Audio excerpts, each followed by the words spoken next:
I really feel the presence of Abraham, and more continuing to receive guidance from my inner being and from the more expanded version of myself. And I feel so joyful, and I just want to magnify it as much as possible. And sitting outside and going for a walk just on the break, the palpable love and bliss that I feel is so enjoyable. And you called on me, and now it's like I don't even have a question. I'm sure there are questions,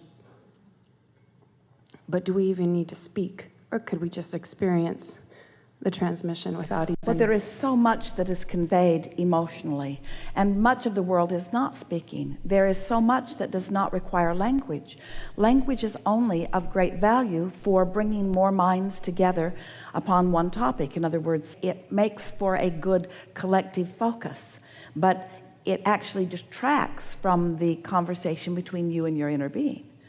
There are so many words that are being offered. This is a time in your global human evolution where you are at a tipping point, where you are engaging in so many words with so many that you are creating a desire for more individual alignment. There's a tipping point about to take place.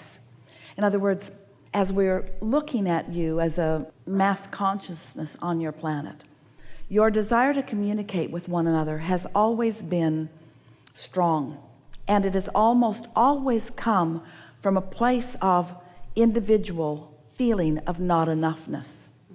So you have been looking for validation from one another, first in your villages and so on. Now you have reached this place where you have the ability to be aware of so much of what everyone else is thinking and doing every moment that you are sort of cluttering your airwaves, not your internet airwaves. We mean your own internal vibrational airwaves, because as meditation is to alignment, Facebook is to not alignment.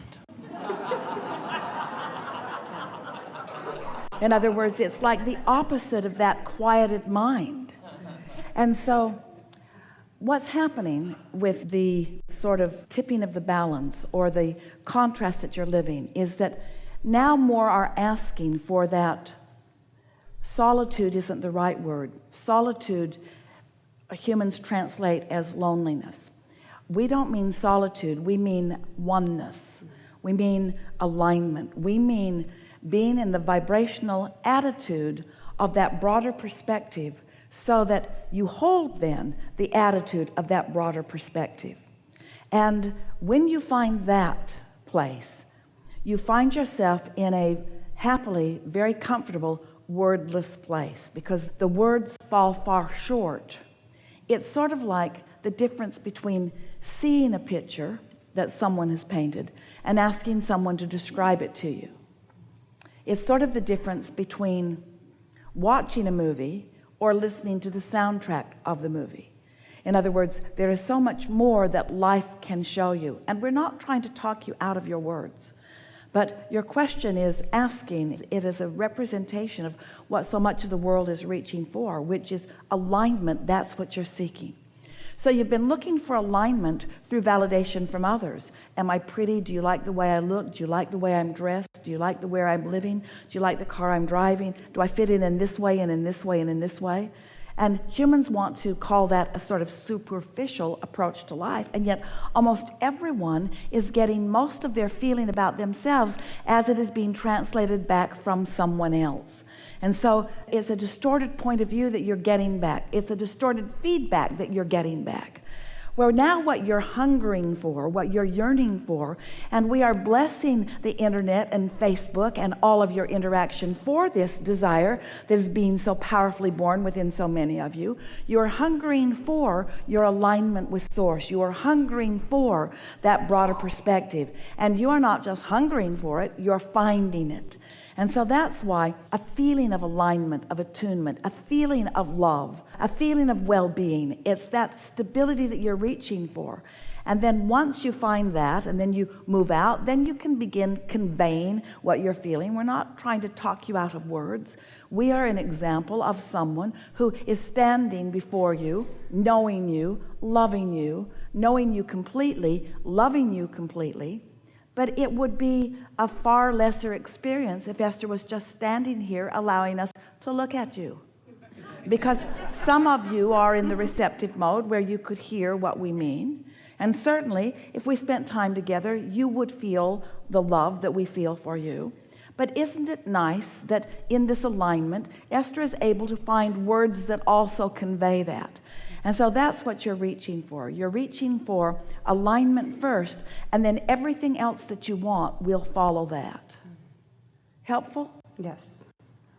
I would love to talk about music a little bit. I'm a musician, and I created this consciously 4 or 5 years ago with Abraham techniques, and really meditating with Abraham and meditating every day and dreaming up what it would feel like to be performing. And I've written several songs since then, and I had probably the biggest gig I've ever had last night, and I've only played probably 4 or 5 gigs all year, something around that. And I've been thinking about how to get to the next potential with my voice. I had a dream last night where I actually experienced God, and my interpretation of what God was in the dream, come through me, and I could feel it in my throat, in my voice. And I notice I'm sitting back there and I can feel all this tingling in my voice, and I'm passionate about what's possible, what's the next level of potential for me singing and clearly communicating with people and being a divine channel. And here's the thing that you want to know for sure, that if what you're living can produce within you a desire for something, in other words, as you're saying, what's next for my voice, that's different than saying, this I seek for my voice. Saying what's next is sort of allowing the vortex that you've already created, and there's plenty there. But saying, I know what's in my vortex, and right now I'm asking for this and this and this, that's when the specifics of that begin to bring to you, right here, right now, the sensation of source actually working on your vocal cords, actually relaxing them. That's all that's happening. Relaxing them to allow you to allow them to express in the way your mind has already identified as possible. That makes perfect sense to you, doesn't it? And we want to go back to this because we've been talking a lot about step 1, step 2, step 3, get into the allowing mode, allow what's in your vortex to be inspired to you. We've talked to you about that until you're almost at the point where you're wondering, am I supposed to think about anything I want anymore? Because we never talk about goal setting because you've already done the asking. We're talking about aligning with what you've asked for. But the thing about scripting, the thing about telling the story the way you want it to be, the thing about saying to the universe, I would like my voice to be able to do this and this and this, is that you've already put it into the vortex. So the potential of it is already there in terms of full manifestation.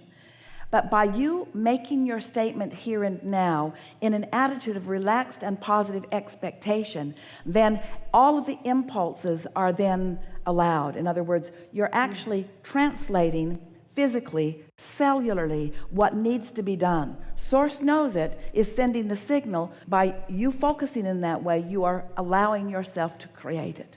This is when creation really begins to get fun. Because there's been a sort of argument that you've been fighting with yourselves about that goes, well, Abraham, am I the creator of my own reality? Or is my inner being the creator of my own reality and I'm supposed to just sort of chill out and follow the signals and the signs?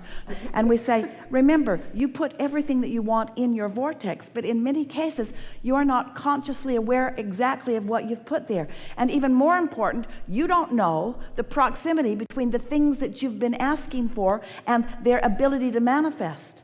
Here's a simpler way of saying this to you. Your inner being knows where you stand vibrationally, emotionally, where you are in terms of readiness for everything that you've been asking for in your vortex. And your inner being knows the precise path of least resistance. Why is there any resistance at all? Because you've put it there. But the path of least resistance, why is there any resistance there at all? Because you have put it there.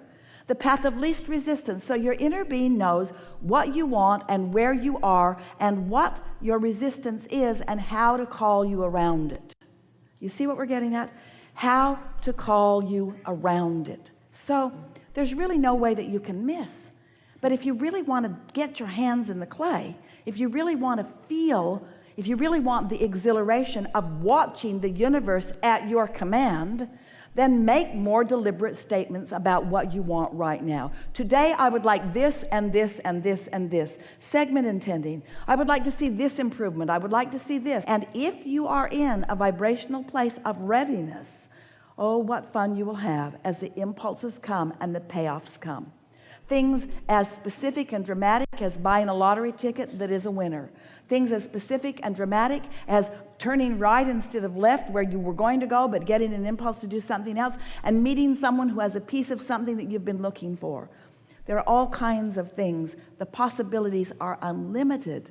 The question is, how much fun are you going to have directing the unfolding of these possibilities? Sometimes when we talk to you about how you've created your vortex and how your inner being knows where everything is, it makes it sound like you are sort of puppets on a string where you just have to chill out and then you'll get the impulse to go somewhere. But when you are understanding that you get to continue to make your statements of desire and that the universe has the ability to deliver the answers and the goods moment by moment, that's what we were describing earlier. That's how life is supposed to feel to you. You're powerful creators, and it is only fun when you are powerfully creating. Limpness was before. Empowerment is now. Lackadaisical was before. Deliberateness is now. Action was before. Utilizing the energy that creates worlds is now. Coming into the fullness of who you are, not just fulfilling your reason for being as it was understood by you or intended by you when you were first born, but understanding what life has shown you that you want and trusting that the universe has the ability to deliver to you those details that you have personally, purposefully carved out for yourself. You get to live in the kind of house you think you want to live in. You do. You get to drive what you want to drive. You get to have the relationships that you want to have. You get to have it all. You get to choose it. And choosing it is most of it. That's the thing that we really want you to hear. Sifting through the today contrast is the new choosing of it, you see. There's enough in your vortex to keep you busy for 20 or 30 lifetimes. But what you're putting in there now, the things that you're choosing now, they have the potential of yielding to you sooner. Now hear this. We have not said this to you before. You're going to like this. So you've been kicking around for a long time. Yes, yes, yes. And you've been sifting through the data and you have put lots of things in your vortex. And you have established a relationship with those things that you have put in your vortex. You have an expectation about them. Are you following us? They've been there and they haven't manifested. They've been there and they haven't manifested. And they've been there and they haven't manifested. But the things you decide today that you put there, you don't have those patterns of resistance all built up around those. Those can manifest for you quickly. So the more things that you say today that you want, the more things that you say, hey, I never thought about this before, but wouldn't this be fun? Wouldn't this be nice? Because you don't have this big boatload of resistance that you've been dragging around about it, it will show up today or tomorrow, and it'll make you feel way powerful.